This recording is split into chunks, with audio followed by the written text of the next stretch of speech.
हरे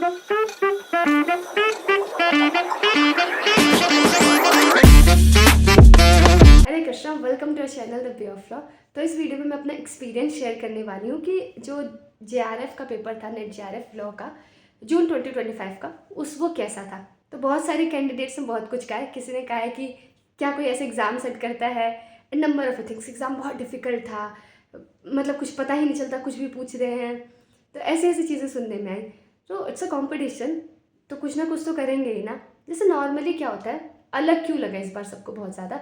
normally क्या होता है, अगर आप PYQs previous year question solve कर रहे थे तो एक ट्रेंड फॉलो हो रहा था।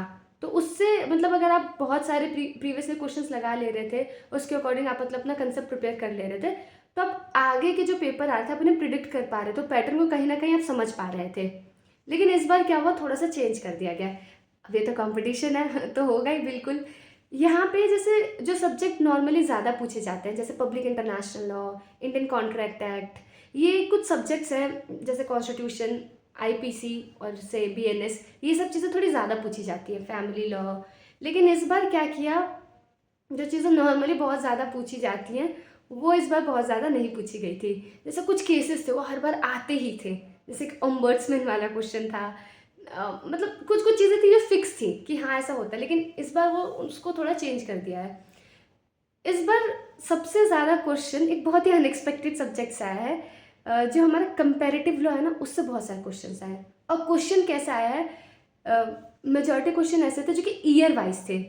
तो आप क्या करोगे, मतलब ठीक है हम लोग अगर फंक्शनिंग से रिलेटेड है, इससे रिलेटेड है, तो हम लोग फिर भी एक गेस कर सकते हैं। लेकिन अगर उन्होंने ईयर से रिलेटेड पूछ लिया तो या तो आपको पता है या तो आपको नहीं पता, यही दो सिचुएशन है। तो ये था एक चीज़ की मतलब थोड़ा सा पहले जो PYQs थे, मतलब अगर किसी ने बहुत ज़्यादा PYQs सॉल्व किए थे, 2025 वाले पेपर जो हुआ था उससे पहले जितने पेपर हुए थे, हम ये कह सकते थे कि अगर किसी ने पिछले 6-7 साल के PYQs को सॉल्व कर रखा है, उसके अकॉर्डिंग उसने अपनी प्रिपरेशन कर रखी है, तो मतलब बहुत हाई चांसेस है कि वो बहुत अच्छा स्कोर कर सकते हैं। लेकिन इस बार ही तो थोड़ा सा अलग हो चुका है। मतलब कि किसी ने बहुत सारे PYQs भी सॉल्व किए थे। मैंने मतलब मेरे जो अलग अलग कैंडिडेट से बातें, तो उन्होंने बताया कि उन्होंने ऐसे स्टूडेंट्स हैं जिन्होंने पिछले 7-8 ईयर्स का PYQ सॉल्व कर रखा था। तो उन्होंने बोला कि मतलब हाँ, हमें PYQ से पैटर्न का पता लगता है, पता चलता है कि किस तरीके के क्वेश्चन पूछते हैं, लेकिन इस particular set of question paper के लिए इतना हेल्पफुल नहीं था। पब्लिक इंटरनेशनल लॉ का जो हमारा पेपर था उसमें क्या था, उसमें ये था ना कि अ, वो जो केस लॉज थे, केस लॉज का क्रोनोलॉजी में मतलब अरेंज करने के लिए आता था, या फिर ये केस किससे रिलेटेड है।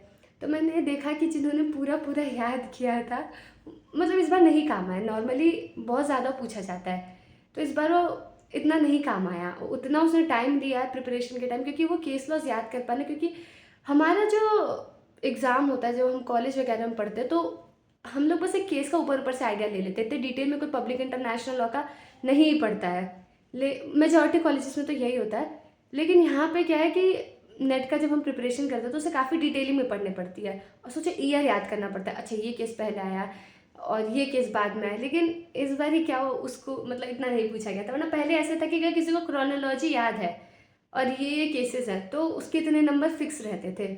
लेकिन ऑब्वियसली वही बात है ना कि कंपटीशन है, कुछ ना कुछ तो अलग करेंगे ना। अगर सेम सेम चीज़ें रहेंगी तो कैसे होगा। और बाकी जो क्वेश्चन था, मतलब मैं अगर पूरा क्वेश्चन को अगर ऑब्जर्व करूँ तो मैं ये कह सकती हूँ कि अगर किसी को सब्जेक्ट का आइडिया है, मतलब जो बाकी उसने सब्जेक्ट्स पढ़े हैं, बहुत ज़्यादा प्रिपरेशन भी नहीं है, लेकिन वही कॉमन सेंस है जो कि इतना कॉमन नहीं है, तो चीज़ें आंसर हो सकती थी। हाँ, ये कह सकते हैं कि जो पैटर्न था, जिस सब्जेक्ट से क्वेश्चन पूछे जाते थे, वो नहीं पूछा गया। लेकिन जो पूछी गई है ना चीज़ें, वो बहुत ज़्यादा डिफ़िकल्ट नहीं पूछी गई थी। मतलब अगर किसी ने पढ़ा है ना तो ईजिली आंसर कर सकता था, उधर कोई डिफ़िकल्टी लेवल नहीं था। और बाकी तो जैसे मैंने आपको बताया कि ऐसे एग्ज़ाम था, तो बहुत ज़्यादा ऐसे डिफ़िकल्ट नहीं कहा जा सकता। बस हाँ, थोड़ा-सा पैटर्न में चेंज था। तो जो अपकमिंग एग्ज़ाम्स हैं, उनके लिए मैं ये कहना चाहूँगी कि कोई भी सब्जेक्ट हमें लगता है कि ये माइनर है या इसे नहीं देखना चाहिए, है ना, ऐसा हमें लगता है। लेकिन अब मैं रिकमेंड करूँगी, क्योंकि हर चीज़ का कंपटीशन बढ़ता जा रहा है, हर चीज़ का लेवल बढ़ता जा रहा है। उल्टा अब तो 3 ईयर वाला रूल आ चुका है, तो अब क्या और ज़्यादा कंपटीशन बढ़ चुका है। कंपटीशन कैसे बढ़ा है कि मैं अपने ही बैच की बात बताऊँ तो बहुत सारे ऐसे स्टूडेंट्स हैं, those who were never planning to give NET का एग्ज़ाम, है ना, वो उनका ये था कि बस जुडिशरी देना है। But now everyone is planning to give NET का एग्ज़ाम, और ऐसे स्टूडेंट्स हैं मतलब जिनका JRF क्लियर था लेकिन उनका फिक्स था कि उन्हें PhD नहीं करनी है। लेकिन अब क्या है कि वो 3 ईयर वाला रूल आ चुका है, और कहीं ना कहीं everyone needs some kind of financial security, financial stability. तो अब भी लोग PhD भी करना चाहते हैं, कैंडिडेट्स PhD भी करना चाहते हैं, जो इंटरेस्टेड नहीं है वो भी करना चाहते हैं। Why? Because of financial stability. ये चीज़ मुझे बुरी भी लगती है थोड़ी, कहीं ना कहीं जो सीरियस कैंडिडेट है और वो कहीं ना कहीं वो हैम्पर हो रहे हैं, जिनको इंटरेस्ट नहीं है they are there because of financial security. तो यहाँ पे कहीं ना कहीं मुझे थोड़ा बुरा लगता है। बट मैं आपको ये रिकमेंड करूँगी, आप क्या करिए, जो भी टॉपिक्स दिए हैं, मैं ये नहीं कहूँगी कि जैसे अलग अलग गाइड बुक हम लोग ले लेते हैं, अलग अलग जगह से नोट्स वगैरह ले लेते हैं, हम सब पढ़ने लग जाते हैं। कॉन्स्टिट्यूशन है तो पूरा कॉन्स्टिट्यूशन का डायरेक्ट उठा के पढ़ने लगे, सब करने लगे। नहीं, मैं आपको ये कहूँगी कि आप लोग जो भी मतलब सब्जेक्ट आप पढ़ रहे हैं, देखो एक चीज़ मैं बता देती हूँ, अभी भी क्या हुआ था, जो नेट के क्वेश्चन मतलब पूछे गए थे, सपोज कॉन्स्टिट्यूशन से रिलेटेड क्वेश्चन पूछे गए, तो कुछ बहुत अनएक्सपेक्टेड नहीं पूछा गया था। जो जिस तरीके के क्वेश्चन, जो पैटर्न पहले फॉलो हो रहा है ना, उसी तरीके के क्वेश्चन पूछे गए थे। अब वो बाद में चेंज हो सकता है, बात का नहीं पता, लेकिन अभी प्रेजेंटली कुछ ईयर्स तक तो मुझे लगता है कि ये सब नहीं करेंगे। जो पहले एक सब्जेक्ट से रिलेटेड जो पहले पैटर्न था वही पैटर्न फॉलो करेंगे। तो जो भी आपके टॉपिक दिए गए हैं, मैं पूरा मत करो, जो भी आपके टॉपिक दिए गए ना, आप उसे सर्च करो और उसे सॉल्व करो। और ऐसे बहुत सारी बुक्स आते हैं कि पर्टिकुलर टॉपिक से रिलेटेड MCQs भी रहते हैं, तो MCQs को देखो, है ना, पर एक टॉपिक का जनरल आइडिया लो, फिर MCQs को देखो, फिर टॉपिक को थोड़ा अच्छे से पढ़ो।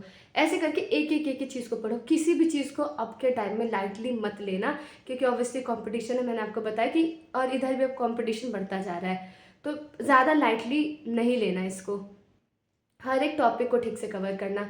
और ओके, ये भी मैं डिस्कस करना चाहूँगी पार्ट 1 का। तो पार्ट 1 कैसा था?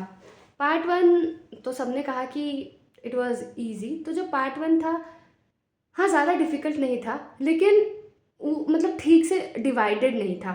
जैसे कुछ ऐसे सब्जेक्ट्स थे जिसका वेटेज हमेशा थोड़ा ज़्यादा रहता है, वो सब्जेक्ट्स नहीं पूछे गए थे, तो वहाँ पे थोड़ा था। और चीज़ें ऐसी थी ना, काफ़ी क्वेश्चंस ऐसे थे कि जो कॉमन सेंस से आंसर किए जा सकते थे। पार्ट 1 में भी ऐसा था, अगर किसी ने बहुत ज़्यादा भी नहीं पढ़ा था, तो पार्ट 1 भी ओवरऑल कुछ बहुत ज़्यादा डिफ़िकल्ट नहीं था, लेकिन कोई भी चीज़ पूछी जा सकती है जिसको हम लोग निगलेक्ट करते हैं। तो मेरा यही आप लोगों से कहना है कि अब आप अगर प्रिपरेशन करो तो मतलब, हाँ, बहुत वाइड है सिलेबस, लेकिन आप एक बात ध्यान रखो, आप लोगों ने मास्टर्स किया है ना, ये नहीं है कि आप फर्स्ट ईयर के लॉ स्टूडेंट हैं, आप लोगों ने मास्टर्स किया है, तो कहीं ना कहीं आप लोगों को सब्जेक्ट का आइडिया होगा।